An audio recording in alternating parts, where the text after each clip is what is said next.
Tonight, several breaking stories as we come on the air. Hunter Biden guilty on all charges. Tonight, two jurors now speaking to ABC News. What they reveal inside the jury room. Jurors split right down the middle at first. Also, the stunning images coming in, the rush hour bus hijacking, and the secret recordings of Supreme Court justices tonight. The audio and what it reveals. First tonight, the historic verdict. Hunter Biden guilty on all three counts for illegally purchasing and possessing a gun while using drugs. Inside the courtroom the moment the verdict was read. And tonight we take you inside the jury room. We'll hear from two jurors revealing that jury was split down the middle 6-6 at first on whether to convict, deliberating for just 3 hours. President Biden on his son tonight, what the president is saying. Terry Moran standing by at the courthouse. Dan Abrams here on what Hunter Biden could now face at sentencing. Tonight, from New York City to Philadelphia to Los Angeles, 8 migrants who crossed into the U.S. illegally, detained with suspected ties to ISIS. What we're learning. That dramatic scene, the rush hour chase through Atlanta, crossing through 2 counties. Police chasing a hijacked bus. The secret recordings of Supreme Court justices, Justice Samuel Alito and Chief Justice John Roberts, as well as the recording of Justice Alito's wife. What the audio reveals tonight, and the woman who recorded the conversations now defending herself. The storms, the flash flood threat, up to 20 inches of rain in Florida, and this record heat spreading across the country now, moving into the east. Possible records up and down the East Coast, 90s in the Northeast. There is news tonight on Oprah, hospitalized for a time, what was behind it, and how she's doing now. And the iconic 1983 movie The Outsiders, Matt Dillon, Tom Cruise, Rob Lowe, from the big screen to Broadway now. Tonight our team takes you behind the scenes. From ABC News World Headquarters in New York, this is World News Tonight with David Muir. Good evening, and we begin tonight with the historic verdict. For the first time, the child of a sitting president has been convicted of a felony. Hunter Biden found guilty on all 3 felony counts for lying at a federal forum about his drug use when he bought a gun in 2018. Hunter Biden had that gun for 11 days. His candor about his battle with addiction used against him in court. After the verdict today, Hunter Biden seen leaving the courthouse holding his wife's hand and holding the First Lady's hand as well. Jill Biden was there every day but one as her son was on trial. Tonight here, we take you inside the jury room, 2 jurors, and what they reveal to ABC News, that the jury at first was split right down the middle, 6-6, on whether to convict. So what changed overnight, deliberating 2 hours this morning and then convicting on all counts? Tonight, President Biden issuing a statement saying, "I am the president, but I am also a dad. Jill and I love our son, and we are so proud of the man he is today." Adding that so many families who have had loved ones battle addiction understand the feeling of pride seeing someone you love come out the other side. Late today, you see right there the president greeted in Delaware by Hunter, his wife, and the president's grandson, Beau. So tonight here, what does Hunter Biden now face at sentencing? Dan Abrams is standing by. And ABC's Terry Moran interviewing those 2 jurors and what they've revealed. Terry is at the courthouse in Delaware. After 3 hours of deliberations, the jury in Hunter Biden's federal criminal trial reached a verdict. The defendant raced back to the courthouse to hear guilty on all 3 felony counts for lying about his drug use on a gun application in 2018 and for possessing a gun while abusing drugs, the first ever criminal convictions for the child of a sitting U.S. president. At first, Hunter Biden appeared stunned when he heard the word guilty. Then he nodded, patted his lawyer on the back, and hugged his legal team and his wife. Moments later, Hunter walked out of the courthouse, hand in hand with his wife Melissa on one side and his mother, the First Lady, on the other, determined to show her support. The First Lady was in that courtroom nearly every day of the trial, missing just 1 day for the D-Day ceremonies in Normandy before flying right back to Delaware. Minutes after court adjourned, a statement from President Biden acknowledging the verdict. "I am the president, but I am also a dad. Jill and I love our son, and we are so proud of the man he is today. So many families who have had loved ones battle addiction understand the feeling of pride seeing someone you love come out the other side and be so strong and resilient in recovery. And I will always be there for Hunter and the rest of our family with our love and support. Nothing will ever change that." Moments after the verdict, I met with juror number 10 in the garage. He revealed a remarkable scene inside the jury room when they started deliberating. A jury split right down the middle, 6-6. Believe it or not, it was a split vote. 6-6. 6-6. That was the first vote. That was the first vote. But all that changed when they talked it over. Juror 10 says Hunter Biden knew he was an addict when he filled out that background check. Some of the critical evidence for him, Hunter's own text message sent the day after he bought that gun, saying he was waiting for a dealer named Mookie. If you're an addict, you're an addict. Right. This is something that sticks with you for the rest of your life.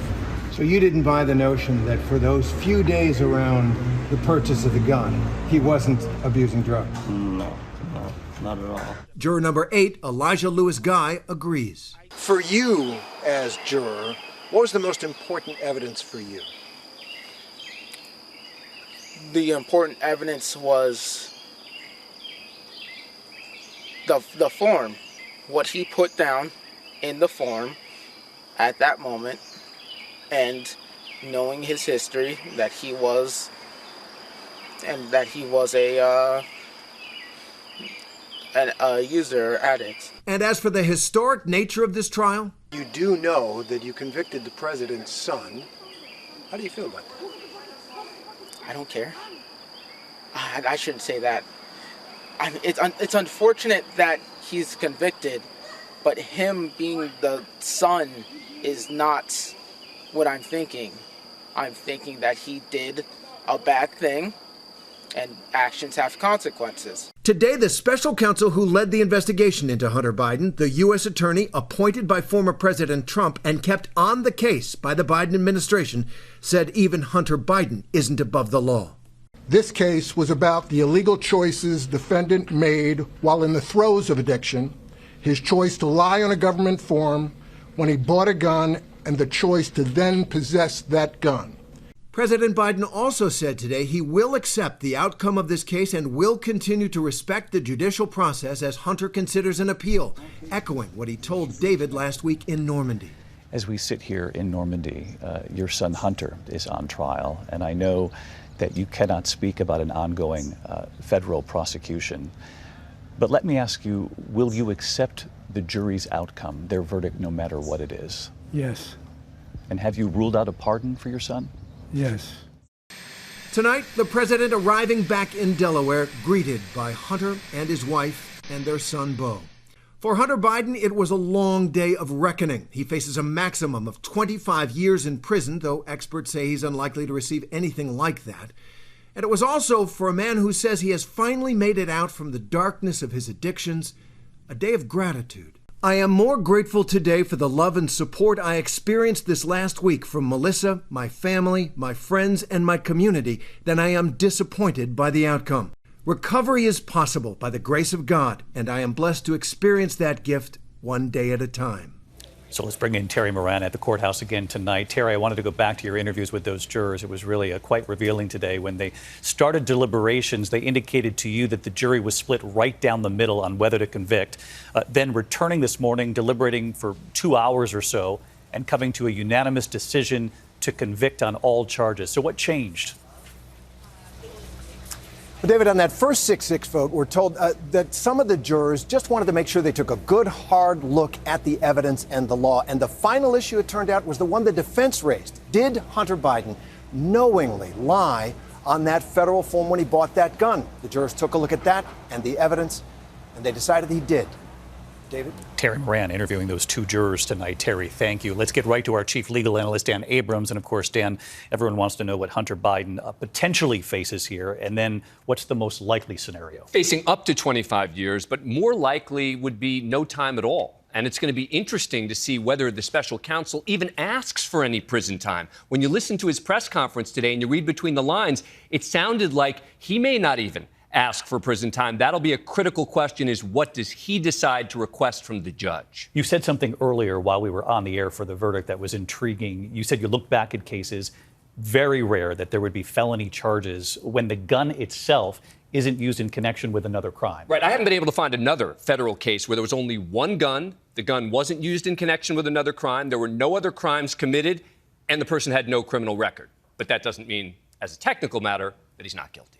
and the scrutiny that comes when you're the son of a president. Absolutely. Dan Abrams with us tonight. Dan, thank you. President Biden, as I mentioned off the top tonight, with his son Hunter in Delaware. Let's bring in Rachel Scott live at the White House. Rachel, as we were on for the verdict, President Biden's statement first crossed. You were reading it on the air, making it very clear how the president plans to handle this deeply personal moment for the Biden family. Yes, David, and the president is acknowledging tonight that his son Hunter Biden has battled addiction and has made it out on the other side, noting in his statement that it's something that many American families go through. The president has really tried to keep his distance from this case, but tonight he does say that he loves and supports his son Hunter, and also that he does ultimately respect the outcome of this verdict. It's a sharp contrast to his rival, former President Donald Trump, who continues to insist that the justice system is being weaponized against him, and it's a sign perhaps of what's still to come in this campaign. Donald Trump has yet to comment on the guilty verdict of Hunter Biden, David. Rachel Scott at the White House. Rachel, thank you. In the meantime, to the other news tonight, and we have learned that 8 migrants who entered the U.S. illegally across the Mexico border have now been detained tonight, suspected of having ties to ISIS. Here's Aaron Katersky.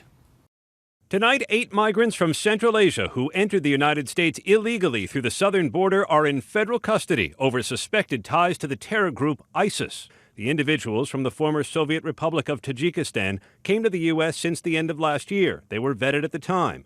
Law enforcement sources told ABC News authorities then uncovered information raising suspicions about possible affiliations with ISIS. At least some of the individuals were monitored, and eventually all were detained in New York, Los Angeles, and Philadelphia. The FBI has specifically warned Islamist radicals might try to access the United States from the Mexican border. There is a particular network where some of the overseas facilitators of the smuggling network have ISIS ties that we're very concerned about.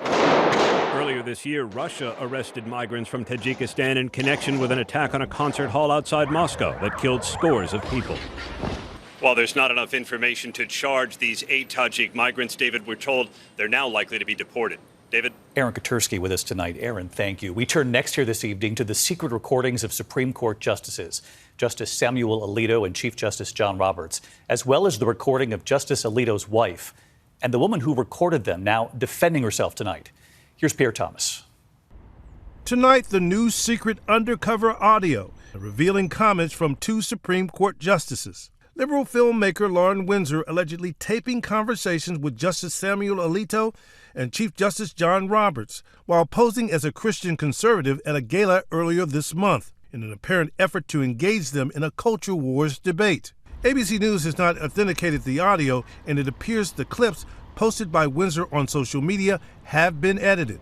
In one recording, Windsor poses a leading question to Alito, a staunch conservative and a devout Catholic, about the political divide in this country. I don't know that we can negotiate with the left in the way that needs to happen for the polarization to end. I think that it's a matter of winning. I think you're probably right. I think one side or the other is going to win. I don't know. I mean, there can be a way of working, a way of living together peacefully, but it's difficult, because there are differences on fundamental things that really can't be compromised. Windsor continues to press Alito. I think that the solution really is winning the moral argument. People in this country who believe in God have got to keep fighting for that, to return our country to a place of godliness. Oh, I agree with you. At the same dinner, Windsor approaches Chief Justice Roberts, who's known as a moderate conservative, suggesting to him that America is a Christian nation. Roberts allegedly pushing back. Yeah, I don't know that we live in a Christian nation. I know a lot of Jewish and Muslim friends who would say maybe not. And it's not our job to do that. It's our job to decide the cases as best we can. But the recordings also shine a spotlight on the wife of Samuel Alito, recently embroiled in controversy after photos of 2 flags carried by some Trump supporters who stormed the Capitol on January 6th, flown at their homes, were published by the New York Times. Martha Ann Alito allegedly complaining about having to look at pride flags. You know what I want? I want a Sacred Heart of Jesus flag, because I have to look across the lagoon at the pride flag for the next month. We spoke to the woman behind the recordings about her tactics, which some have characterized as misleading. She says she understands the criticism she's facing, but asked how else the public can get answers from the justices. I really felt that it was the only way it was going to be able to get any information. The Supreme Court is shrouded in secrecy.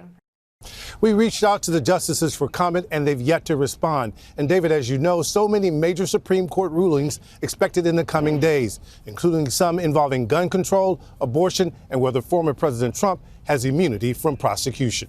David? Pierre Thomas at the Supreme Court tonight. Thank you, Pierre. Next tonight to the storms and the flash flood threat in Florida and the record heat across multiple states tonight. This is all spreading to the east. Possible records up and down the East Coast by late week, 90s in the Northeast. And look at the images tonight. Up to 20 inches of rain in parts of South Florida expected. Holiday Florida already underwater. And remarkable images from Miami. Traffic on a flooded Biscayne Boulevard there. Chief Meteorologist Ginger Z tracking it all. She's with us again tonight. Hey, Ginger. Hey, David, up to 4 inches in Miami-Dade County already, up to 5 inches around Fort Myers. And it's that southwest Florida that we're watching critically for the next 72 hours, but really anywhere south of Orlando because we have that flood watch in place and easily more than a half foot, some places more than a foot coming by the time we reach Friday. Let's talk about that heat, though, because we are going to see it building toward the end of the week here in the Northeast. We could get close to our first 90 in New York City, but Roanoke, Raleigh, Atlanta all could see records by Friday. And then next week, even hotter, David. Ginger Z, we'll see you on GMA in the morning. Thank you, Ginger. When we come back, news tonight on Oprah, hospitalized for a time, how she's doing tonight, and the images coming in, the rush hour chase, the bus that was hijacked in a moment. Tonight in Atlanta, the rush hour chase, the bus hijacked and it's turned deadly. At least one man is dead, found on the bus. Another is in custody. After this wild chase through the Atlanta area, police in pursuit of the hijacked Gwinnett County transit bus. It was late this afternoon. A SWAT team finally stopping the bus, arresting one man. That other man on the bus found shot and critically wounded. He did later die. Several other passengers were not hurt. Tonight, news on Oprah Winfrey, hospitalized for a time after a bad case of a stomach bug. Her longtime friend Gayle King saying Oprah had to cancel appearing on CBS after she was hospitalized for a time. A spokesperson tonight for Oprah saying she's recovering following a stomach virus, resting and feeling better every day. Good to hear. When we come back here tonight, we do have news on gas prices tonight and the iconic 1983 movie moving from the big screen to Broadway. Tonight, we take you behind the scenes here. To the index, and tonight, some much welcome relief at the gas pump. The national average, according to AAA tonight, $3.44 for a gallon of regular. That's down from $3.52 just last week. Tonight, news, a local breakfast club has won a massive Powerball jackpot. 3 players from Grand Blanc Township, Michigan, who call themselves the Breakfast Club, won more than $842 million. It was the New Year's Day drawing. The details just revealed. They plan to share their wealth with family and charities and a lot more breakfast, I'm guessing. When we come back here tonight, it's the brand new show on Broadway, The Outsiders. From the iconic 1983 movie to Broadway now, and tonight we take you behind the scenes. Funny tonight here, the iconic 1983 movie, The Outsiders, and its message now being celebrated on Broadway. Stephanie Ramos takes us behind the scenes tonight. It's the beloved tale of teenage isolation, friendship, and the struggle to fit in.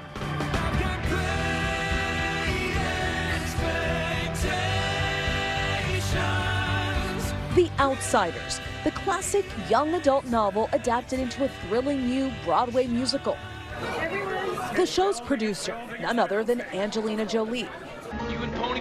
The novel also adapted into an iconic film directed by Francis Ford Coppola in 1983.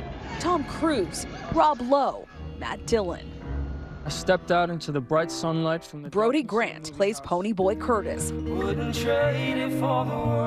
He's now nominated for a Tony. My mom gave me the book to read when I was 14. The way the character is speaking is so real. I feel like that's what a lot of people experience when they read it. That's some sunrise.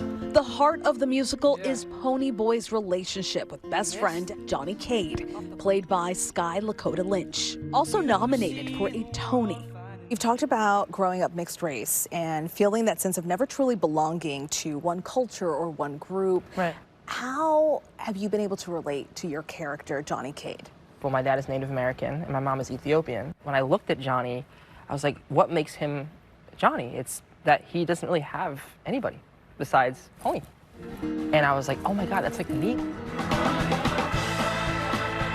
The Outsiders has been a part of my life for so long. and it saved me. I hope that the kids just keep taking the message and keep the story alive, and that's why we relate to it so much, is because it's the truth. Our thanks to Stephanie tonight. A powerful message and incredible young actors. More on Nightline later tonight. I'm David Muir. I'll see you tomorrow. Good night. Thank you for making World News Tonight with David Muir, America's most watched newscast.